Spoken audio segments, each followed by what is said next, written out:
12व्या शतकामध्ये शरण साहित्य व शरणांनी सगळं आंदोलन केलं.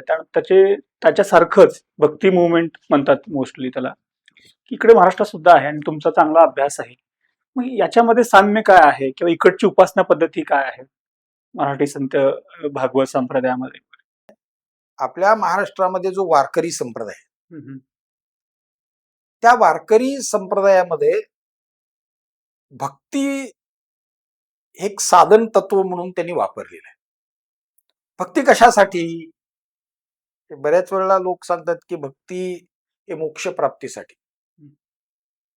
खरं म्हणजे भक्तीचा आणि मोक्षाचा काहीही संबंध नाही. भक्ती हे स्वपरिवर्तनासाठी आहे.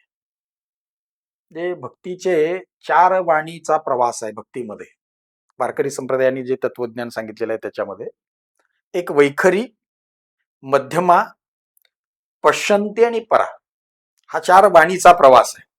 आणि प्रत्येक वाणीमध्ये तुमच्यामध्ये काय काय बदल होत जातात हे त्या भक्ती या संकल्पनेमध्ये सगळ्या संतांनी मांडलेले. त्याचे अनेक उदाहरणं देता येतील, पण आपल्याला तेवढा वेळ नाही, त्यामुळे मी अगदी थोडक्यात सांगतो. हा 4 वाणीचा प्रवास म्हणजे स्वपरिवर्तनाचा प्रवास आहे. बरोबर. चौथी अवस्था जी आहे भक्तीमधली, ज्याला आपण परावाणी असं म्हणतो, तिथे ज्या वेळेला माणूस पोचतो भक्ती या साधनेच्या माध्यमातून, त्यावेळेला कबीरांनी त्याचं वर्णन केलेलं आहे. मै बैठा आराम मेरा जप करे प्रभुराम. चौथ्या अवस्थेमध्ये केल्यानंतर तुम्हाला काहीच करायचं नाही, कारण तुमचंच जप कोणीतरी दुसरे करायला लागतात. तैसा हृदयामध्ये मी रामू असता सर्व सुखाचा आरामू की भ्रांतसी कामो विषय सुखाचा.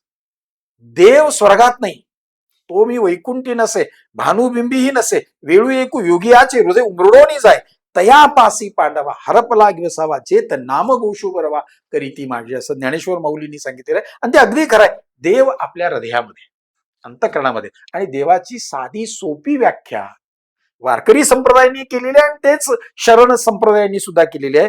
देव म्हणजे व्हॉट इज गुड इन अस, आपल्यातील चांगुलपणा म्हणजे देव.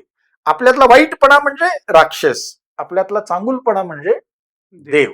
इतकी ती साधी सोपी. आणि हे दोन्ही हातात हात घालून जाणारे संप्रदाय आहेत. शरण संप्रदाय आणि वारकरी संप्रदाय दोन्ही हातात हात घालून जाणार आहेत. आणि दोन्हीही संप्रदायामध्ये भक्तीला अनन्य साधारण महत्व आहे. लिंगायतांमध्ये भक्ती कशाची करायची? लिंगायतांमध्ये इष्टलिंगाची भक्ती करायची. 24 तास अष्टप्रहर आपल्या सोबत इष्टलिंग आहे सुरुवातीच्या कालखंडामध्ये, अशी कल्पना करून त्याची भक्ती करायची.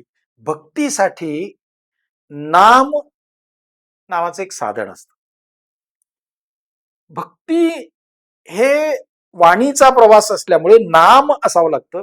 वारकरी संप्रदायामध्ये रामकृष्ण हरी हा मंत्र दिलेला आहे आणि लिंगायत तत्वज्ञानामध्ये ओम नमः शिवाय हा मंत्र, पंचाक्षरी मंत्र दिलेला आहे.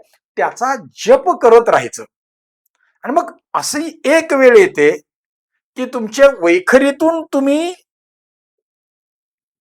मध्यमेमध्ये येता, मध्यमेतून पश्चंतीमध्ये येता, पश्चंतीतून परेमध्ये ज्या वेळेला जाता त्यावेळेला तुम्हीच देव झालेला असता. बरोबर. देवाकडे जाण्याच्या ऐवजी म्हणजे तुकारामांनी सुद्धा एका अभंगामध्ये असं म्हटलेलं आहे की देव मेला माझ्यासाठी, मला आता पंढरपूरला जाण्याची गरज नाही, आता मीच विठ्ठल झालेलो आहे. इतकं सुचिरभूत असं व्यक्तिमत्व भक्तीच्या माध्यमातून म्हणतो. हा, अगदी अगदी बरोबर. त्या पद्धतीनं आपल्याला भक्ती दोन्हीकडे समान पातळीवर आहे. फक्त एक दक्षता घ्यायला लागते भक्तीमध्ये.